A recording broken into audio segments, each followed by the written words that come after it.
hartlike goeie dag aan julle almal, baie welkom. Dis heerlik om weer saam met julle te kuier van my Ansie Smit. Vir my Yvonne ook heerlik om met julle te kuier en ons is so dankbaar die Here het Ansie uitgespaar en sy is weer vandag met ons. Welkom terug Ansie. Baie dankie, alle eer aan die Here. Kom ons gesels vandag 'n bietjie oor bid, glo en vertrou. Ek dink dis 'n lewenstyl van geloof wat elke kind van God behoort te beoefen. Dis jou basiese, ek kan amper sê wegspringblokke in die lewe. Ons kan niks doen sonder gebed, glo en vertroue nie.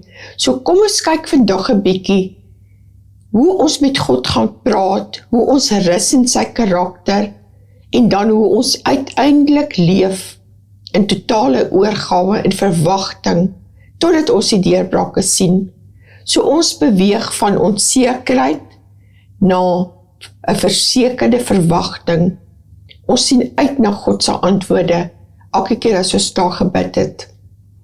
Ja, skep vir jouself hierdie prentjie wanneer jy bid. Dit is, as jy 'n bietjie kan dink aan 'n oggend wanneer dit mistig is en skielik breek die son deur. Ons sê gewoonlik in 'n oggend wanneer dit so dig mistig is, dit gaan 'n lekker warm dag wees. En dit is so, dis nou mistig en jy's nie seker nie, jy sien niks nie. En dan die volgende oomblik wanneer die son deurbreek, maak alles sommer sin en alles lyk sommer net helder. So is ook gebed. Wanneer jy bid vir Vader, is dit soos in die tyd wat jy hier in die mis is, en dan moet jy glo en vertrou, en aan die ander kant uitkom, dan gaan die antwoord daar wees, en dit is so, wanneer jy deur daai mis beweeg, en die son skyn helder, dan lyk die prentjie sommer mooi, en so moet dit wees, wanneer ons in gebed God nader, en ons weet, ons vra nou, ons sien niks nou in hierdie situasie nie, maar ons vertrou, en ons glo die Here vir die uitkoms. Kom ons kyk 'n bietjie na die geloofsiklus, die 3 pilare. Jou eerste pilaar is dan jou gebed, jou kommunikasie met God, hoe jy konnekteer. Pilaar nommer 2, ons glo, God sal dit doen. Ons ken ons Vader en ons weet hy sal dit vir ons doen. Daaroor het ons vrede. Dan kyk ons na pilaar nommer 3, vertroue. Dis 'n keuse wat elkeen van ons het om te vertrou. Gaan ek God vertrou met hierdie situasie? Ek het gebid, ek glo, gaan ek hom vertrou? En dan die verwagting, die uitkoms. Jy weet, jou Vader gaan antwoord. Hierdie stappe moet ons elke dag oefen. Dis nie iets wat jy nou kan sê en dan doen jy dit nie. So kom ons beoefen hierdie stappe, hierdie siklus elke liewe dag solank ons leef. Ons gebruik die vergelyking baie keer, gebed skakel die engine aan as ons met 'n motor ry. Ons glo, ons weet ons gaan die motor op die pad hou. Dan ons het die vertroue, ons het die verwagting, ons sien uit dat ons werklik ons bestemming gaan bereik. So hou in gedagte as jy oor iets bid, ook hierdie motorvoertuig van jou. Dit gaan nie help, ons het gebid en ons haal ons oë af van die beloftes nie, want dan gaan jy van die pad af gaan. So kom ons bid, ons glo dat ons op die pad is, op God se pad, sy beloftes, en dat hy werklik vir ons gaan deurkom. Ja, ons sien dat bid is die hartklop van hierdie gebou waarop ons bou. Ons het gesien as 3 pilare. So die eerste ene is bid. Dit is absoluut 'n verhouding bo ritueel. Bid is die hartlike verbinding met God. Dit wat ons bring voor die Here, voor enigiets anders. Gebed is nie net 'n ritueel nie, maar aktiewe gesprek wat jou afhanklikheid van God vestig. Jou daaglikse kommunikasie.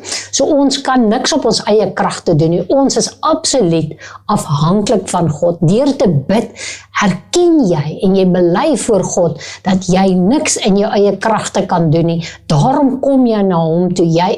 Maak staat op sy leiding. Jy maak staat op sy wil in jou lewe. Ons is afhanklik van God. Ons erken ons afhanklikheid aan Vader deur gebed. Deur gebed gebed verontmoedig jy jouself en jy erken dat jy nie al die antwoorde het en ook nie die krag het om elke probleem alleen op te los nie. Daarom gaan ons na Vader. Hy ken die antwoorde. Hy is die een wat vir jou met die krag sal voorsien. Daarom sê ons, Vader, ek weet nie wat om te doen nie. Ek het nie die antwoorde nie, maar ek kom na U toe. Ek kom na U toe, want ek kort die wysheid.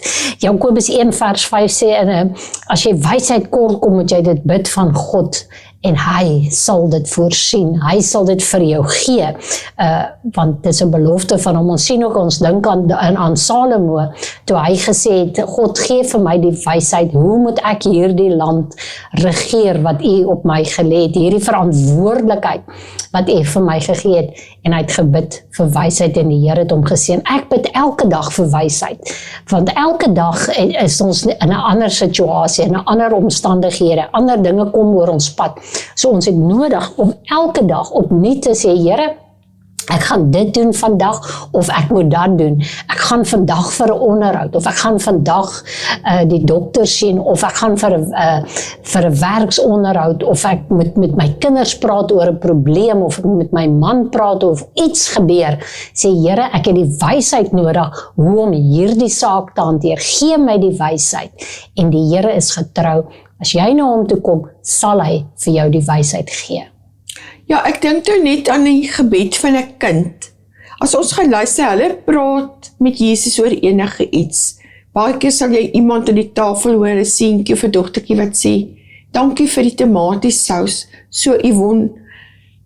Die gebed, jy kan werklik na jou hemelse Vader toe gaan met enige iets, groot, klein, nietig, wat dit ook al is. Dis 'n gesprek wat jy met jou Vader voer. So bid en praat met Papa Vader. Dan, ons moet die woord leer bid. Jy kan jou gebed soveel meer verdiep as die beloftes aantal. Kry vir jou beloftes wat spesifiek op jou situasie gebaseer is.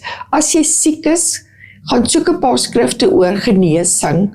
As jy finansiële deurbrake kort kom, gaan soek 'n paar oor finansies en bid dit en herinner God aan sy beloftes. Want dit is dan ook uiteindelik die fondasie van jou geloof. As jy nie die woord ken nie, hoe gaan jy glo en vertrou dat God werklik 'n deurbraak gaan doen of 'n antwoord gaan gee? So ons moet leer om die woord te bid. Daaroor is dit belangrik dat ons elke dag tyd moet spandeer met die woord en weet wat God sê in sy woord. Ons moet ons ongeloof bely. Baie keer bid jy en 'n paar oomblikke daarna dan dink jy, o jene, wat nou as dit nie gaan gebeur nie, wat nou as dit lank gaan neem? So kom ons wees ook eerlik met God en ons sê vir hom, ons is bietjie onseker, ons twyfel, ons weet nie hierdie situasie, soos Yvonne gesê het nie, ons weet nie die antwoord nie, ons weet nie die hoekom en die waarom en die wat nie. En dan kan ons bid, Vader, help ons ongeloof, soos ons ook in Markus 9:24 sien. Ek glo, roep die seun se pa dadelik uit. Help my, 'n pa wat gebid het, wat desperaat was vir sy kind se genesing, wat sy geloof en twyfel gelyktydig bely. Jesus antwoord hierop 'n eerlike gebed deur die kind te genees. So wees eerlik en sê, Vader, ek is onseker, ek het 'n bietjie vrees en bely jou vrees.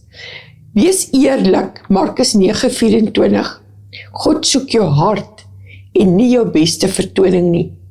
Ons hoef nie aan te sit of ons stemme te verander of wees net eerlik en wees opreg voor God en sê vir hom eerlik hoe jy voel.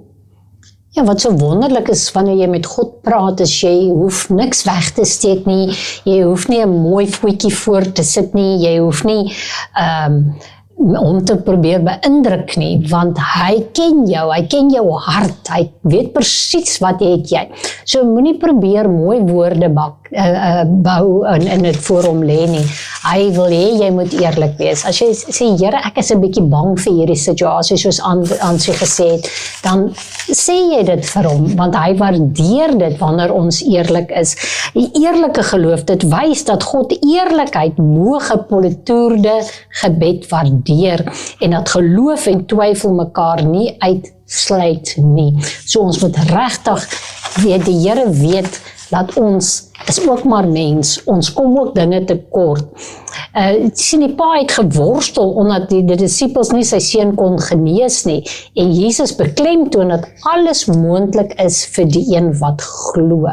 Ons sien hy bemoedig, hierdie vers is ook 'n bemoediging, en dit dien as troos vir gelowiges wat aanslae ervaar, en voel hulle geloof is te swak. Baie keer wanneer aanslae vel is en jy kry aanslae van alle kante, dan voel jy soms swak.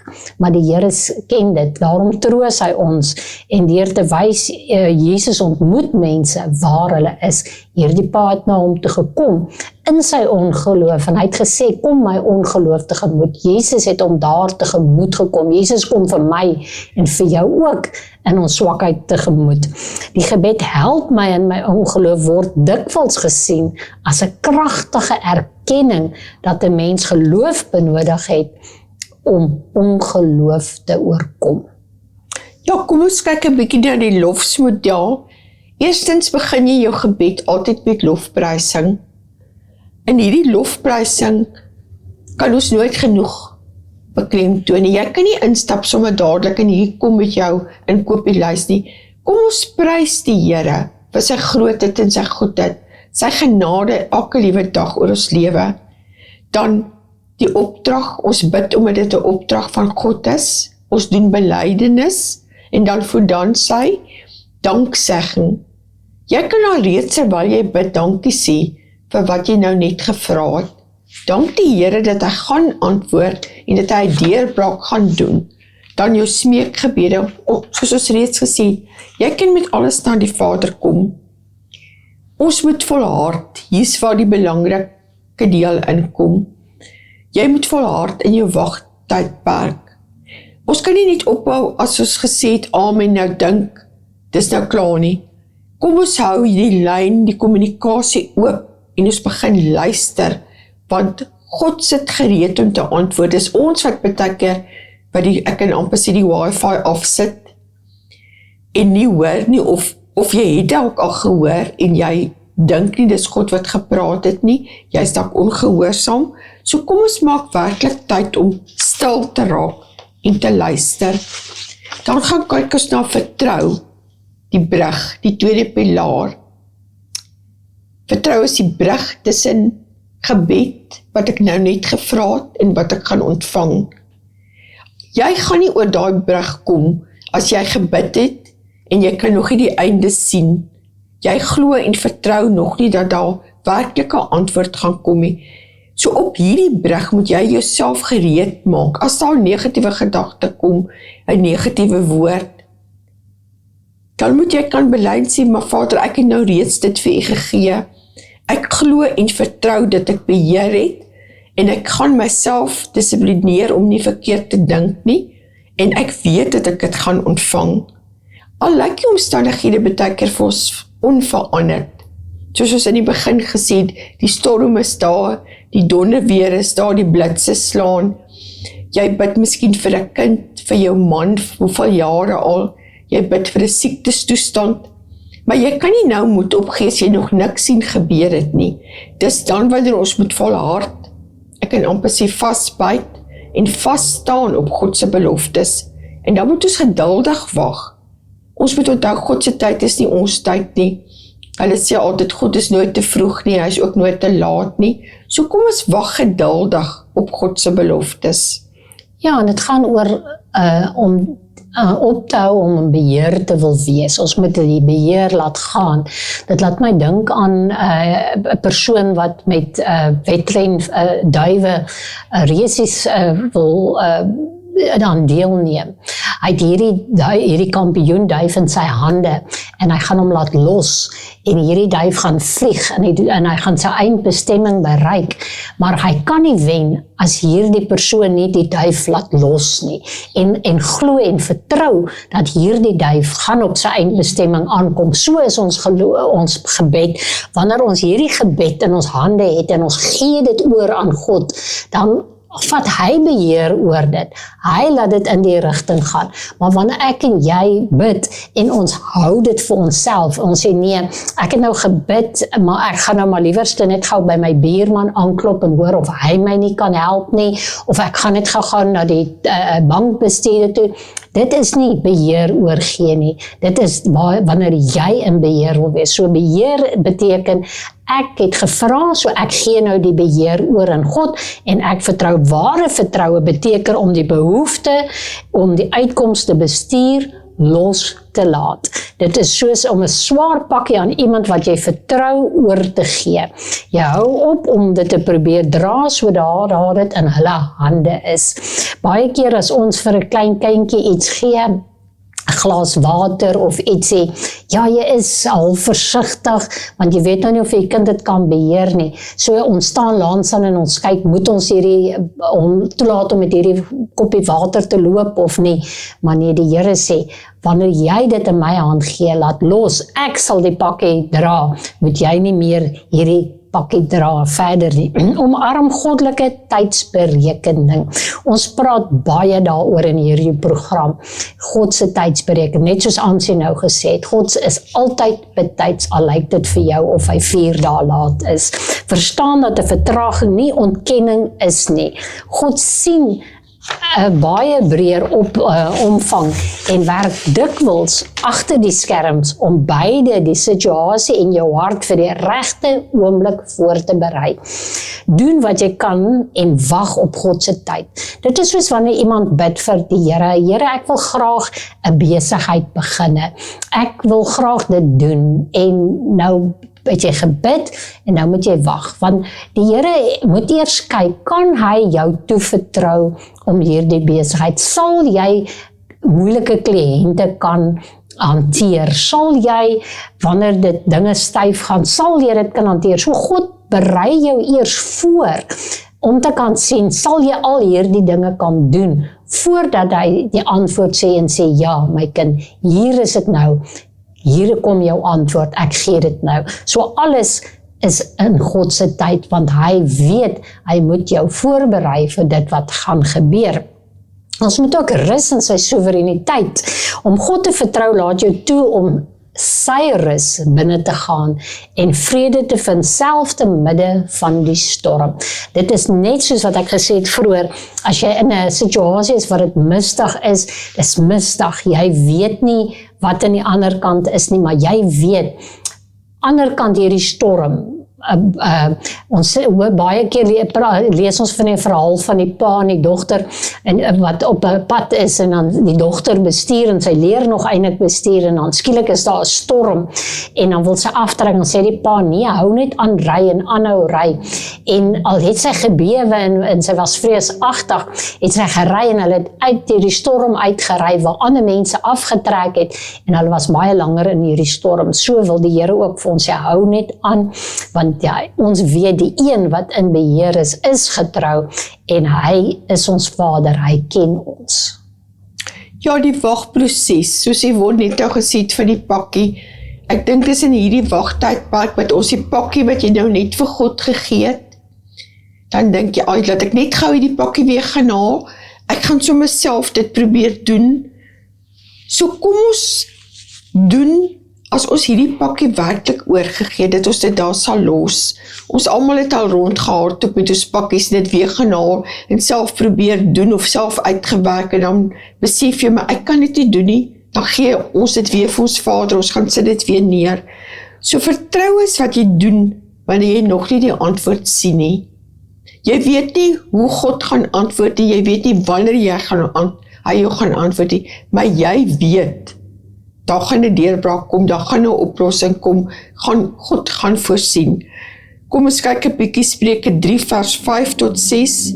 Vertrou op die Here met jou hele hart en steun nie op jou eie insig nie. Baie keer wil ons maar ons eie dingetjie doen en dan besef ons net weer, vertrou op die Here met jou hele hart en steun nie op jou eie insig nie. Spreuke 3, 5 en 6 roep die totale vertroue in, eerder as ons eie insig. Baie keer dink ons, ek weet beter, maar as jy terugkyk 'n jaar terug, 5 jaar terug, dan weet jy, God se keuse, God se besluit vir jou lewe was die beste, en hy weet altyd die beste. So kom, ons gee dit ook oor, en dan erken ons dit, en ons is gehoorsaam. God beloof baie keer in sy woord, dat hy vir ons die regte pad sal wys, en ook dat hy ons paaie sal gelyk maak. Ons gaan kyk na die teks, vir Afrikaans, gaan lees 'n bietjie gerus die verskillende vertalings, vertrou volkome op die Here, en moenie jou op jou eie insigte staat maak nie. Ken hom in alles wat jy doen, en hy sal jou die regte pad laat loop. So kom ons bid ook elke dag, dat God ons sal help om die regte pad vandag te stap. Want as ons op die regte pad is, en ons het oorgegee, dan weet ons, God gaan hierdie pad vir ons gelyk maak. Ja, vertrou volkome, nie net van nou en dan net nou twyfel jy weer nie. As jy jouself kry wat jy wil twyfel, bestraf sommer daardie gedagtes en sê nee, ek het dit vir God gegee en ek vertrou hom. Ek gaan nie bekommerd wees oor hierdie situasie nie, ek gaan nie meer bekommerd wees oor my kinders nie, ek vertrou die Here, ek het hierdie pakkie by hom gelos en moet dit nie weer gaan haal soos wat Ansie ook gesê, moenie staat maak op jou eie insig nie. Mense se eie wysheid is beperk en rebelleer dikwels teen God se wil. Ons sien dit reg deur die Bybel, hoe die mense gerebelleer het en op hulle eie gedagtes staat gemaak het. Ken hom in alles, vra na God se wil in elke besluit, groot of klein, want God weet wat beter is en hy weet of dit reg is of gaan jy baie pyn en smarte hê met dit wat jy vra. Die Here wil jou spaar van pyn en lyding en smarte. So vra, bid tot sy wil en wanneer hy sy wil in jou te kenne gegee het, moet dit nie bevraagteken nie. Bely en sê, Here, ek aanvaar u wil volgens u wil. En hy het 'n belofte, hy sal jou paaie geregheid maak en gelyk maak. Wat beteken, hy rig jou lewe en hy bring jou by die regte bestemming uit. Hy sal vir jou op die regte paaie lei. Dit is al waarvoor ons vandag tyd het. Ons gaan gou luister na 'n paar versoeke en onthou om julle versoeke vir ons te stuur. Ons bid graag saam. Ons het wonderlike getuienisse altyd van mense wat vir ons laat weet hoe dit gegaan het, wat uit die uitkoms wat hulle gekry het. Baie keer het ons mense wat ons vir 'n jaar terug gebid het vir ons geantwoord en sê die Here het nou deurgekom, maar ons moet volhard in gebed. Aansien die Ja, ons het baie gebedsversoeke gekry oor die storms, die ontwrigting. Baie mense het baie groot skade gekry. So kom ons tree werklik in vir die mense wat getuister is, wat daar is 'n paar gevalle wat ons van weet wat hulle huise verloor het, wat wingerde verloor het. Ook selfs hier naby ons het boere, baie appels, pere, baie van hulle uitskot vrugte verloor. So kom ons tree werklik vir daai mense in, dat hulle nie sal moeg en moedeloos word oor hierdie storms nie, maar dat hulle sal hulle volle oorgawe aan God sê God, ek het nie 'n antwoord nie, ek weet nie hoe en waar om te begin nie, maar kom ons gaan op ons knie en ons tree vir mekaar in. Baie mense wat versoeke ingestuur het vir finansiële probleme, finansiële behoeftes, so kom ons tree ook daarvoor in. En dan siektes, ons weet baie keer met die seisoensverandering is daar baie mensies, ou mensies veral, kinders veral, ook die virusse en die griepsymptome, so kom ons tree ook daarvoor in. Yvonne, as jy vir ons sal intree asseblief. Ons almagtige God en Hemelvader, koning van die eeue, die alleenwyse God, Here, U is ons God en op U alleen sal ons vertrou. Here, U het elke woord wat aan sy gespreek het gehoor. Here, ons dra elke gebedsversoek wat U aangeluister het, Here. Bring ons voor U, Here. En ons dank U, Here, vir die uitkoms en die antwoord op elkeen. Dankie dat U die voorsienaar is, Here. Dankie dat U die geneesheer is, Here. En dankie, Here, dat ons nie hoef angstig te wees nie. Al was die storms hoe, Here, het U baie tye deurgedra, Here. Here, ons bid vir hulle wat skade gekry het, dat hulle beter af nou na die tyd sal wees, as wat hulle voor die tyd was, Here. Dankie, Here, vir u voorsiening, vir elke ene wat na u toe roep, Here. Het sy dit vir finansies, het sy dit vir genesing, het sy dit vir werk, Here. Dat ons weet, Here, u is in beheer, en ons los vandag hierdie pakkie, Here, by u, en ons het volle vertroue in u, vir die uitkoms, en vir die antwoord, en vir die voorsiening. Vader, ons vra al hierdie dinge, in die naam van Jesus, en ons eer u daarvoor. Amen.